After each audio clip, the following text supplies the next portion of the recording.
Hai, berjumpa lagi di materi pelajaran channel yang tentunya akan membahas materi pelajaran dengan cara yang sederhana dan menyenangkan. Pada video kita kali ini, kita akan membahas tema 2, subtema 2, yaitu pentingnya udara bersih bagi pernafasan. Kita mulai dari pembelajaran pertama.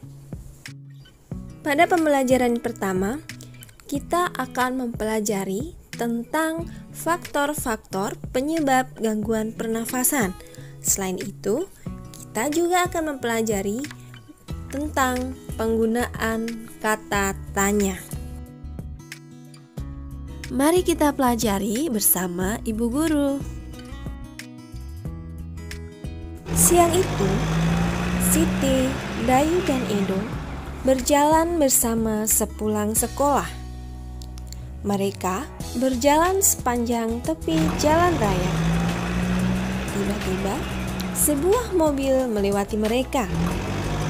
Mobil itu mengeluarkan asap tebal dan hitam. Udara di sekitar pun langsung berwarna kelabu. Dayu jadi terbatuk-batuk. Siti dan Edo segera menutup mulut dan hidung mereka. Kita berhenti dulu sebentar, teman-teman, pinta Dayu kepada Siti dan Edo. Baiklah, kita berteduh di bawah pohon rindang itu saja, ajak si Siti. Dayu, Siti, dan Edo lalu berjalan menuju pohon rindang. Mereka berhenti sejenak di bawah kerimbunan daun pohon itu. Dayu menengadahkan kepalanya, lalu menghirup napas. Segarnya udara di bawah pohon ini. Aku tidak batuk-batuk lagi, kata Dayu. Apakah kalian mengetahui alasannya mengapa Dayu batuk-batuk? Dan mengapa kita merasa nyaman saat berada di bawah pohon yang rindang? Mari kita pelajari materi ini bersama Ibu Guru. Dayu batuk-batuk saat menghirup udara bercampur asap kendaraan bermotor. Sebaliknya, saat menghirup udara di bawah pohon yang rindang, Dayu merasa nyaman. Udara di bawah pohon rindang terasa segar, sedangkan asap kendaraan bermotor menjadikan udara kotor. Udara kotor menyebabkan gangguan pernafasan. Apa saja penyebab terjadinya gangguan pernafasan? Berikut faktor-faktor penyebab gangguan pernafasan. 3 faktor penyebab gangguan pernafasan adalah faktor fisik, faktor penyakit, dan faktor lingkungan.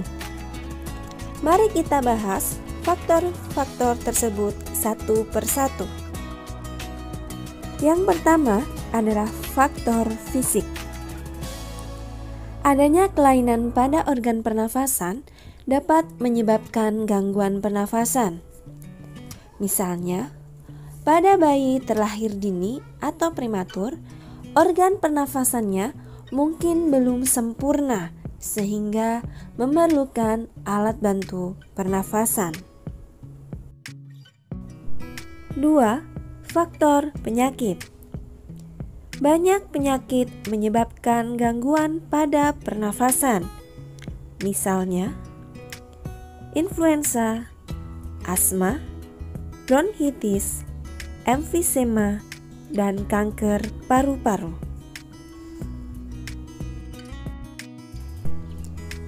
Yang ketiga adalah faktor lingkungan. Kita bernafas untuk menghirup oksigen, sehingga kita sangat membutuhkan udara yang bersih. Lingkungan yang kotor, asap kendaraan, asap pabrik, dan asap rokok mencemari udara. Udara yang tercemar mengakibatkan ketersediaan oksigen menjadi menipis, sehingga kita merasa sesak saat bernafas.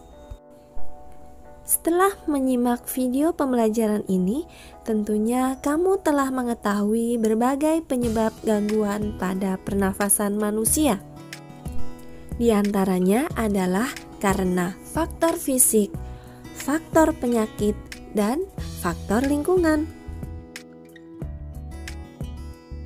Banyak berita tentang pengaruh lingkungan bagi kesehatan, terutama pernafasan. Berikut cuplikan salah satu berita di majalah Tempo edisi 21 sampai 27 September 2015. Mari kita baca bersama-sama. Kuldesak lantaran Jerebu. Aroma sangit asap dari lahan yang terbakar menusuk hidung warga Pekanbaru, Riau. Pada Selasa pekan lalu, seantero kota diselimuti kabut, jalanan lengang, dan pagi itu meredup lantaran sinar matahari tersaput asap.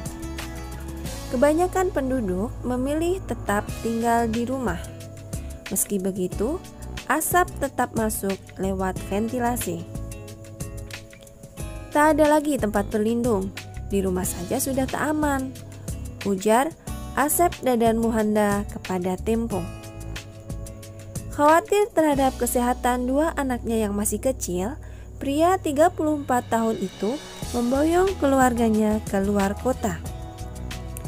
Dari rumahnya di Kecamatan Tampan, Asep mengungsi ke tempat sanaknya di kota Bukit Tinggi.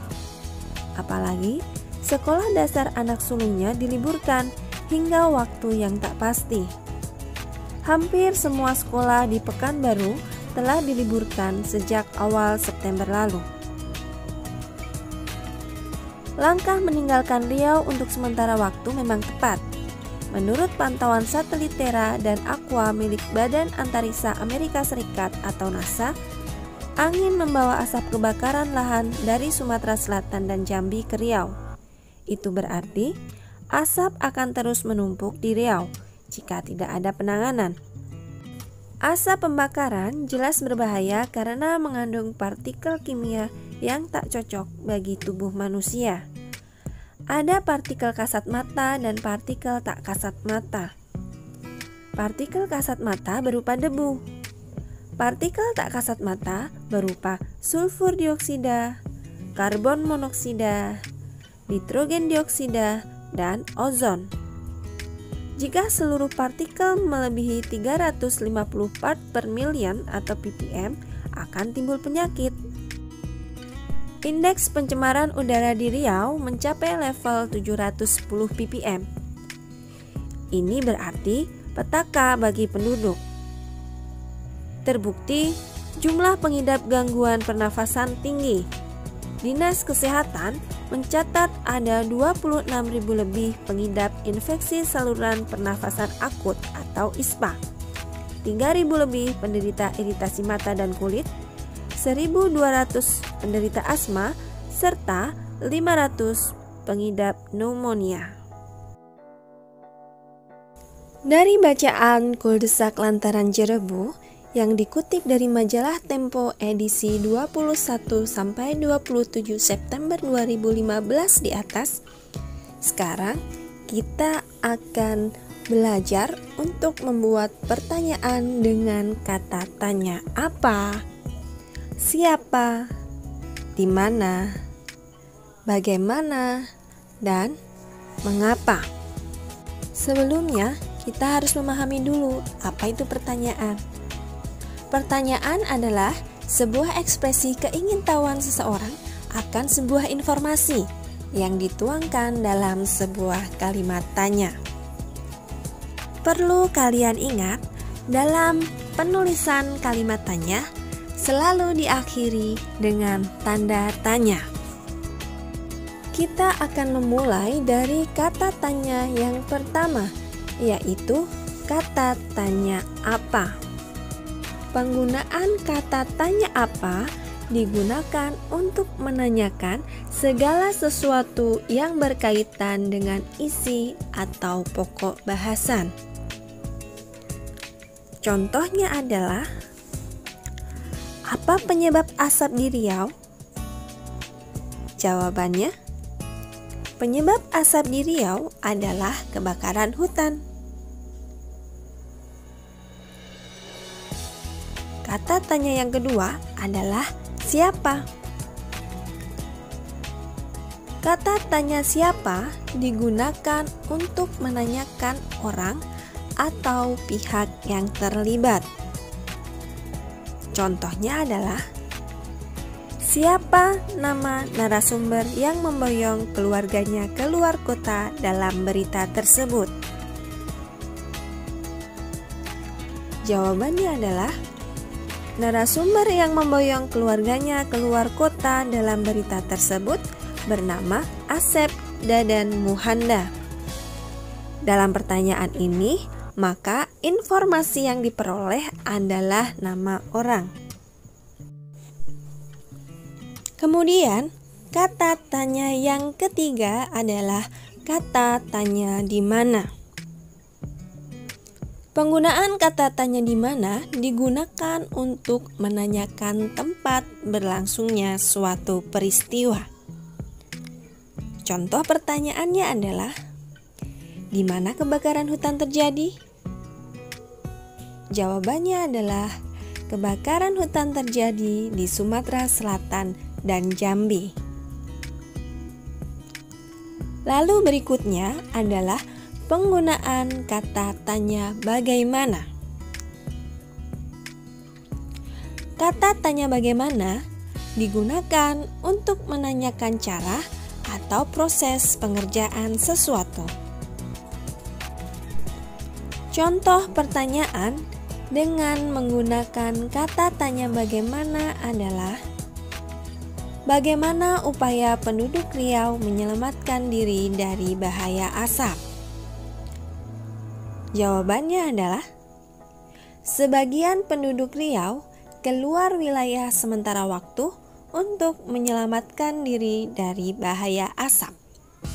Kemudian, kata tanya yang kelima adalah mengapa. Kata tanya mengapa digunakan untuk menanyakan sebab atau alasan terjadinya sesuatu. Contoh penggunaannya adalah, mengapa langkah meninggalkan Riau sementara waktu dianggap tepat? Jawabannya, langkah meninggalkan Riau sementara waktu dianggap tepat karena angin membawa asap kebakaran dari Sumatera Selatan dan Jambi ke Riau. Pada kata tanya mengapa, biasanya jawabannya dilengkapi dengan karena.